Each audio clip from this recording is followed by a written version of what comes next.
Halo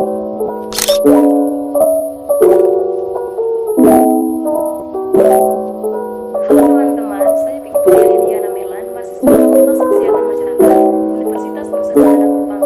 Pada kesempatan ini, saya mau berbagi informasi kepada teman-teman, yaitu menjelaskan salah satu penyakit menular tentang penyakit pes. Jadi mungkin banyak dari teman-teman yang merasa asing atau belum mengetahui tentang penyakit pes ini. Dan pada kali ini, saya akan menjelaskan mulai dari definisi hingga pada tindakan pencegahannya. Baik, kita lihat pengertian dari penyakit pes. PES ini merupakan penyakit karantina internasional di Indonesia, termasuk penyakit yang timbul kembali atau re-emerging disease, dan dapat menyebabkan kejadian luar biasa atau KLB. Penyakit PES atau penyakit sampar adalah salah satu jenis infeksi bakteri yang disebabkan oleh organisme Yersinia pestis.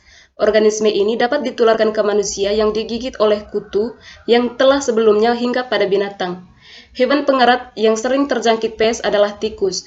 Akan tetapi, ada beberapa hewan lainnya yang bisa membawa penyakit ini seperti tupai, kelinci, kucing, dan anjing. Kita lihat etiologi dari penyakit PES. Penyakit PES atau penyakit sampar adalah penyakit yang disebabkan oleh infeksi bakteri Yersinia pestis. Perantara wabah PES yang paling sering adalah kutu yang ada pada tikus, tetapi tidak menutup kemungkinan hewan seperti anjing, tupai, marmut, kucing, dan kelinci bisa terjangkit penyakit PES. Bakteri tersebut juga dapat masuk ke dalam tubuh manusia bila seseorang mengalami luka yang terbuka pada kulit yang terpapar pada darah binatang yang terinfeksi. Jadi teman-teman, bakteri Yersinia pestis ini akan hidup pada kisaran suhu 25 derajat Celcius sampai 37 derajat Celcius. Vektor dari pes ini adalah pinjal. Pinjal membutuhkan darah untuk kelangsungan hidupnya. Di Indonesia saat ini ada 4 jenis pinjal, yaitu Xenopsylla ceopsis, ada Sulex irritans, ada Neopsylla sondaica, dan Stivalius cognatus. Bentuknya seperti kita lihat pada gambar berikut. Kemudian kita lihat siklus hidup dari penyakit pes. Di sini saya akan menjelaskan siklus hidup dari tikus dan siklus hidup dari pinjal tersebut. Yang pertama kita lihat siklus hidup dari tikus. Tikus muda akan mencapai kematangan seksual setelah 4 bulan, sedangkan untuk tikus betina dapat beranak 3-6 kali atau lebih dalam 1 tahun. Untuk siklus hidup pinjal, pinjal ini akan bertelur 300-400 butir selama hidupnya. Pinjal betina meletakkan telur di antara rambut maupun di sarang tikus. Telur akan menetas dalam waktu 2 hari sampai beberapa minggu, tergantung dari suhu dan kelembapannya. Kemudian telur akan berubah menjadi larva.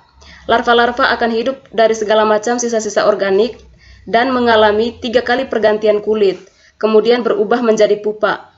Pupa ini akan dibungkus dengan kukon pasir dan sisa-sisa kotoran lain, lalu berubah menjadi pinjal.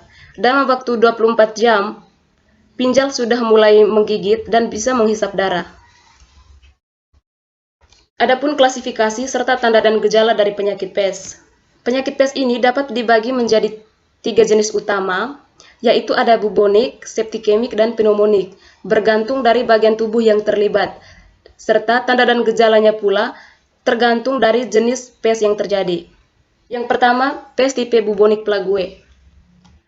Masa inkubasinya yaitu 2-7 hari. Gejalanya yaitu kelenjar getah bening yang dekat dengan tempat gigitan binatang atau kutu yang terinfeksi akan membengkak berisi cairan atau biasa disebut dengan bubo. Umumnya akan menunjukkan gejala sekitar 1 minggu setelah tergigit oleh kutu yang terinfeksi. Jenis penyakit pes yang kedua adalah tipe septikemik plague. Bakteri Yersinia pestis umumnya terdapat pada aliran darah pada individu yang mengalami pes tipe septikemik. Adapun gejala yang terjadi adalah demam, menggigil, pusing, lemah, sakit pada perut, shock, pendarahan di bawah kulit atau organ-organ tubuh lainnya, kemudian terjadi pembekuan darah pada saluran darah, kemudian tekanan darah rendah, mual, muntah, organ tubuh tidak bekerja dengan baik.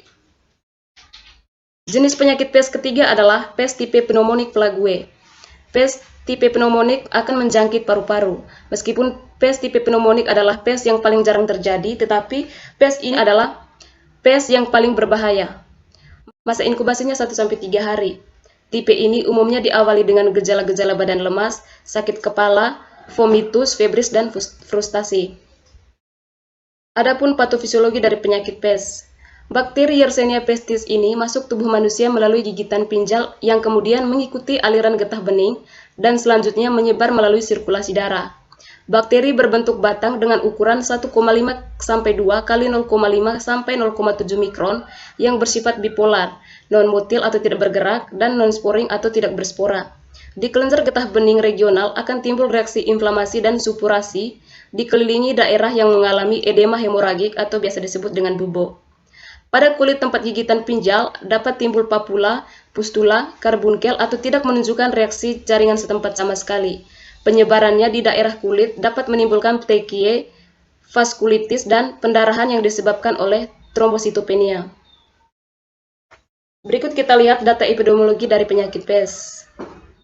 Pes masuk pertama kali di Indonesia pada tahun 1910 melalui Tanjung Perak di Jawa Timur dan selanjutnya menyebar ke beberapa tempat lain di Indonesia. Penyakit ini juga pernah masuk dalam kejadian luar biasa di Indonesia pada tahun 2007 silam dengan 82 kasus dan tingkat kematiannya itu sekitar 80%.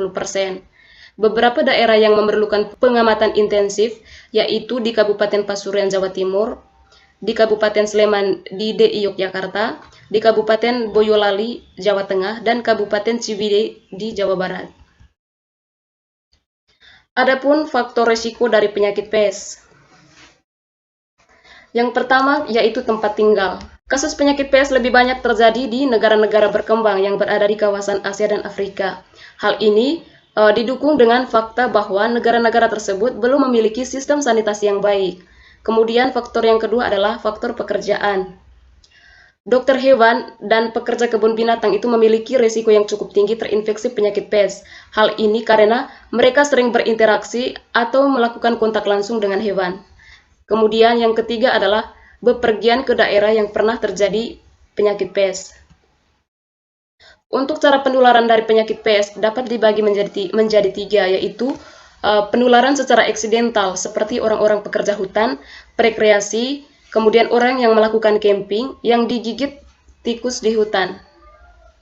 Yang kedua, penularan pada orang yang berhubungan erat dengan tikus, seperti peneliti di hutan yang terkena darah atau organ tikus yang terinfeksi. Yang ketiga, untuk penyakit pes tipe pneumonik plague, penularannya itu bisa melalui saluran pernapasan dari manusia ke manusia melalui droplet atau percikan air dahak. Spesimen untuk diagnosa dan pemeriksaan laboratorium penyakit pes. Untuk mendiagnosis penyakit pes dapat dilakukan beberapa cara, yaitu yang pertama mengambil sampel cairan dari dalam bubo dengan menggunakan jarum suntik untuk menilai adanya bakteri. Yang kedua, mengambil sampel darah untuk menilai adanya bakteri. Dan yang ketiga, mengambil sampel cairan dari saluran pernapasan dengan menggunakan metode endoskopi. Yang berikut kita lihat upaya pencegahan dan pengobatan dari penyakit pes. Kita lihat tindakan pencegahannya. Yang pertama, menjaga kebersihan lingkungan, seperti menyingkirkan benda-benda yang dapat menjadi area pemukiman bagi binatang pengerat, khususnya tikus seperti tumpukan batu, jerami, kayu, ataupun sampah. Kemudian, yang kedua, menjaga kebersihan rumah, terutama di area yang berpotensi menjadi sarang. Yang ketiga, menjaga kebersihan hewan peliharaan.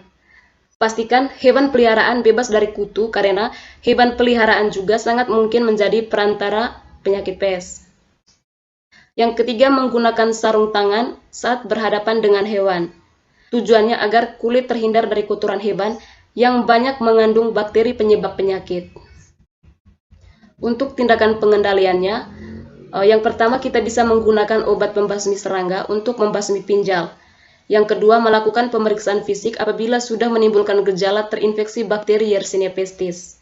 Sementara untuk pengobatannya, karena penyakit pes ini disebabkan oleh bakteri, maka dapat dilakukan dengan pemberian antibiotik untuk mengurangi resiko terjadinya penyakit pes ini.